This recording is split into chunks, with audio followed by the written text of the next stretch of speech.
রাজু, ওঠ আর পরে পরে কথা ঘুমাবি, অনেক বেলা হয়েছে। সারাদিন তো কোনো কাজও করিস না, শুধু পরে পরে ঘুমাস।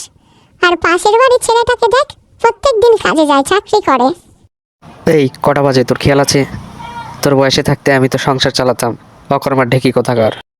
প্রতিনিয়তই ছুটে চলেছি এই ব্যস্ত শহরে, চেষ্টা করে যাচ্ছি প্রতিদিন, কিন্তু আমার এই চেষ্টা এখন আমার পরিবারের চোখেও পড়বে না, কারণ আমি এখন বেকার। আর একজন বেকার ছেলের সফল হওয়ার আগে পর্যন্ত এই সমাজে কারো কাছে দাম নেই, সেটা মা বাবাই হোক আর যে কেউ হোক। বাবা, আমি আজকেও ব্যর্থ হয়ে এসেছি।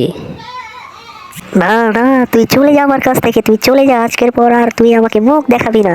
ঠিক আছে বাবা, আমি চলে যাচ্ছি। সফল না হওয়া পর্যন্ত আর এই মুখ তোমার সামনে আমি আনবো না।